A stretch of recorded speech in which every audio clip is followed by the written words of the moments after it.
E aí, pessoal, tudo bem? Eu gravei um vídeo falando sobre a declaração de suspeição do Moro e surtiu alguns comentários a respeito disso. Então eu sinto a necessidade de reiterar alguns temas ou até esclarecer alguns temas que eu não tinha abordado. Volto a dizer que a minha fala é jurídica, ela tem um cunho acadêmico, né? Eu sou professor e não deixo que o meu ponto de vista pessoal interfira na análise que eu tenho que expor para os meus alunos e para os meus colegas, né? E muito desse tom moderado que eu uso, tentando conter uma revolta interna, é em respeito aos meus colegas, aos meus alunos e não aos políticos que eu entendo que não merecem o nosso respeito. Essa turma toda que anda aí fazendo mal para o país há muito tempo, né? Mas olha, comentaram, e condenar o Lula sem provas. Olha, sinceramente, isso é um discurso político e pega, porque muita gente acredita nisso. E se você quer votar no Lula, não tem problema nenhum, gente. Isso é democracia. Você usa os seus critérios para votar no seu candidato, não é? Então, se você entende que corrupção não é um problema, que ele é inocente e quer votar nele, você não precisa convencer ninguém. Você vai lá e vota, o voto é individual, o voto é secreto, não tem problema. Agora, o discurso político, ele é diferente do argumento jurídico. Então, veja bem, prova, no caso, era o objeto do processo era ocultação de patrimônio.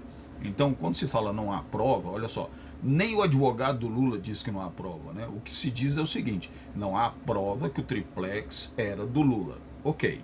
Aí até é possível imaginar isso como verdade na ótica do direito civil, do direito tributário, porque eles são direitos muito mais formalistas. Ou seja, por exemplo, se o imóvel estiver no seu nome, o governo vai cobrar de você o IPTU, está no seu nome. Se o imóvel estiver no seu nome, é você que pode vendê-lo, porque o registro está no seu nome. Muito bem.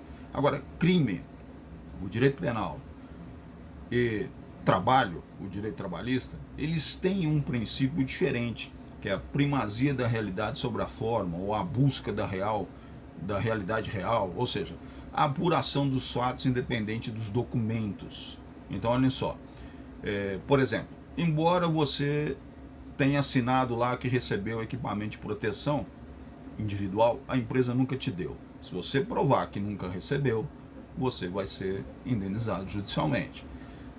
Embora você assine seu livro de pontos certinho, se você chegar na justiça e conseguir provar que fazia hora extra, você vai receber hora extra. Então, olha só, a realidade sobrepõe ao documento, é essa a lógica.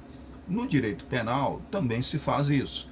Então, embora aquele imóvel não estivesse em nome do Lula, havia um conjunto probatório, que não é só o documento, um conjunto probatório que convencia o juízo nesse sentido, de que houve desvio de dinheiro via um triplex. Eu não estou dizendo que está certo, não estou dizendo que está errado, eu estou explicando.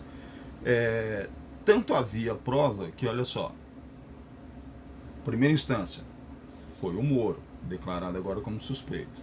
Segunda instância, Tribunal Regional Federal, o Moro já não participa. E a condenação dele foi confirmada e majorada. Foi para o Superior Tribunal de Justiça, um terceiro tribunal. E nesse tribunal foi confirmada, a pena foi um pouco diminuída, mas mesmo assim um pouco maior daquilo que o Moro tinha dito, tinha condenado, estava convencido lá na primeira instância. E olha, afirmar que não há prova parece um pouco ingênuo da nossa parte. Tanto é, da nossa parte, né? Tanto é que, olha só, o próprio Supremo Tribunal Federal não está dizendo não tem provas contra o réu. O que ele está dizendo são subterfúgios, né? E argumentos processuais. A competência não era de Curitiba, então o processo tem que ir para Brasília, e esse juiz tinha interesse, ele não poderia julgar, ele é suspeito. Em momento nenhum está dizendo não há provas contra o réu. Bom, outra coisa que me soou estranha, né? Aí perguntaram, e os atos arbitrários? Olha, o ato arbitrário, você anula o ato, você não anula o processo, você não anula o processo. E o fato de um juiz ter praticado o ato arbitrário não significa dizer, não implica dizer que ele é suspeito, que ele tem interesse na solução da causa para um lado ou para o outro. Bom, aí me disseram assim, mas ele foi nomeado juiz. Sim, foi nomeado juiz, mas olha só, Aqui nós estamos fazendo apenas um exercício de imaginação. Eu também não vou ser ingênuo de dizer que isso não estava combinado, não sei dizer.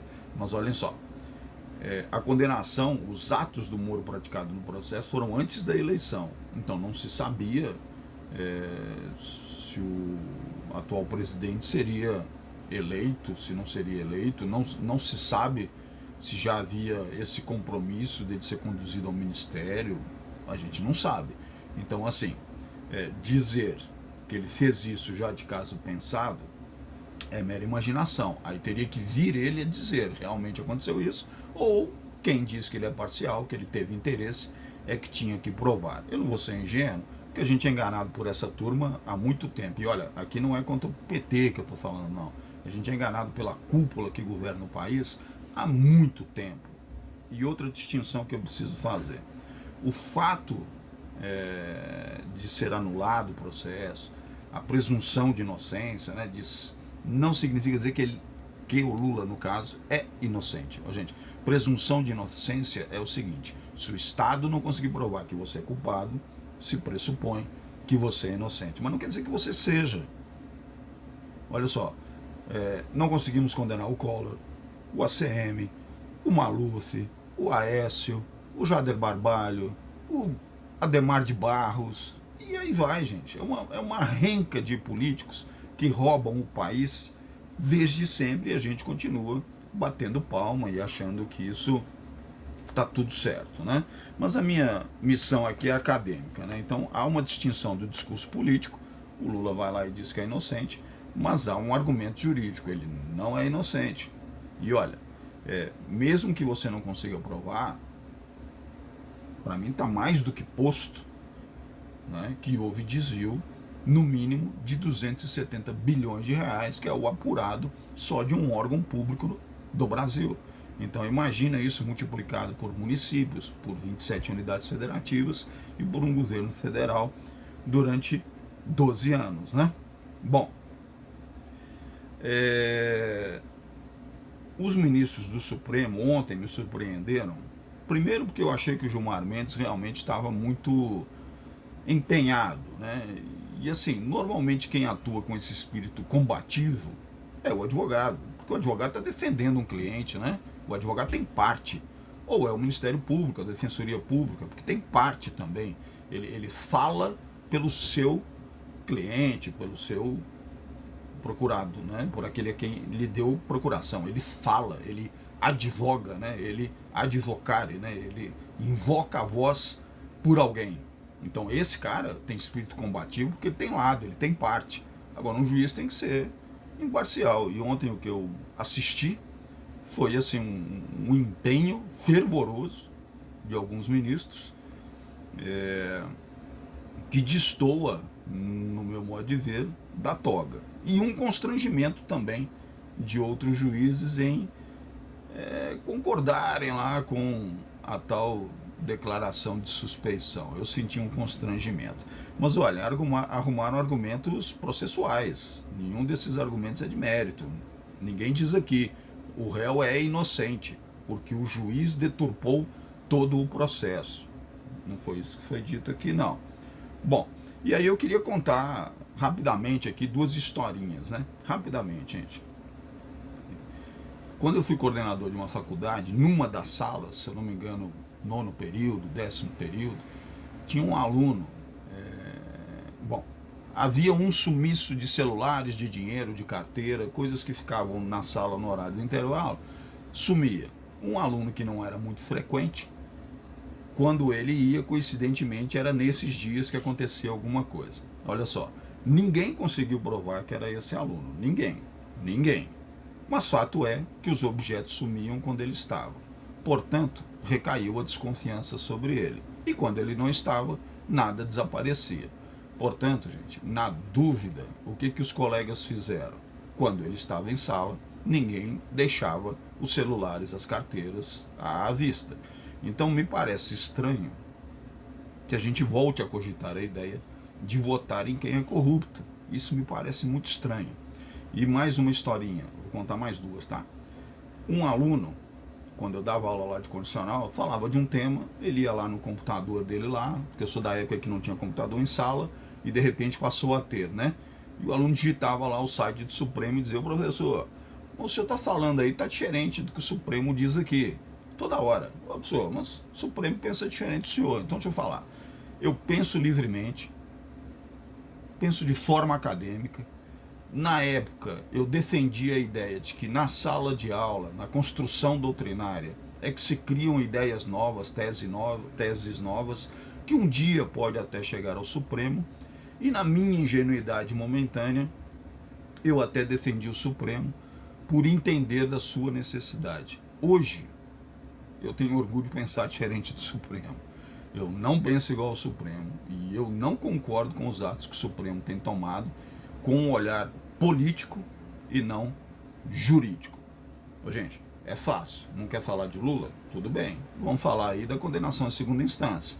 Foi para lá, veio para cá, foi para lá, veio para cá. Isso não é postura de uma Corte Suprema.